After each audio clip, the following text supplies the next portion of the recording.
Please subscribe this channel and press the bell icon for more videos and daily updates. این همون چشاییست که امام رضا دیروز بهش عطا کرد. از بصره آمده، مهمان شما مشهدی هست. بیمارستان چشم پزشکی مشهد هم جوابش کردن، گفتن بهش بگید هیچ فایده نداره، هیچ هزینه نکنه. این پدرشه، دلم بخواد پدرشو ببینید که چطور رفته شفای چش فرزندشو با اشکای چش خودش از علی ابن موسی رضا گرفته. بلند شید شما رو هم مردم ببینم. بفرمایید اینجا. تعال هنا. ولو به عربی میخوام خودت بگی به امام رضا چی گفت.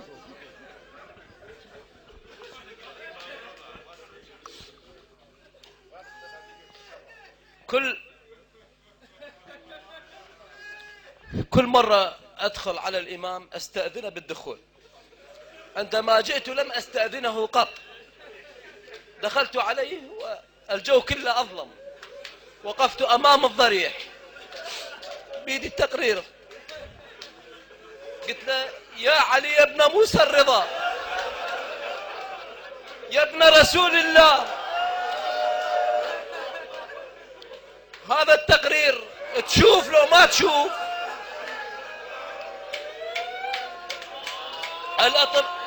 الأطباء عجزوا، أنت عاجز، حاشا لك أن تكون كذلك. لم يخبرنا عنك النبي هكذا. عليك بعيون أبي الفضل عمك العباس.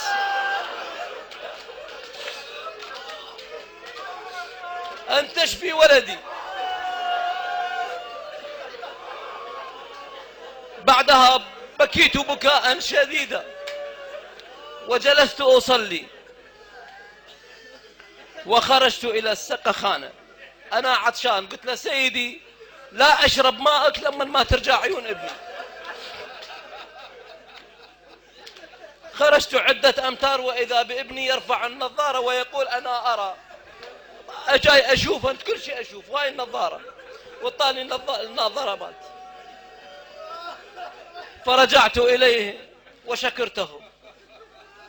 بعدها رجعت إلى الدكتور والقضية موجودة هنا.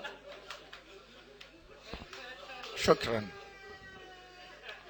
اب نداره من ترجمه کنم. چندین بار رفتم حرم مولایم ابوالحسن علی ابن موسی رضا، اذن دخول گرفتم، محضرش وارد شدم، شکوه کردم، بهش گفتم پسرم داره کور میشه، بهش گفتم دکترا جواب کردن.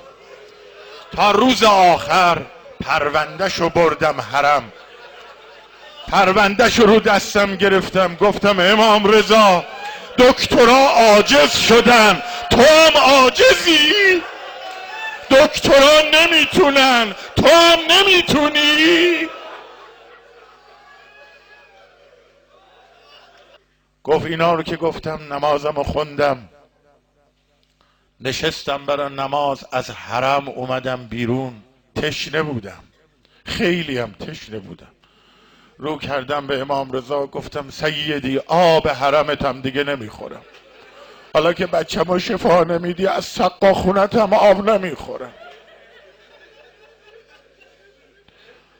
تو حرم فقط یه قسمش دادم، من گاهی هی قسم میدم جوونا، او قسم. وقتی پرونده دستم بود تو حرم میخواستم بیام بیرون، گفتم به چشای تیر خورده عمود ابوالفضل چشم بچه منو شفا بده، به عیون ابوالفضل العباس چشای بچه منو شفا بده. از حرم آمدم بیرون، گفتم آبم دیگه نمیخورم از یه حرم.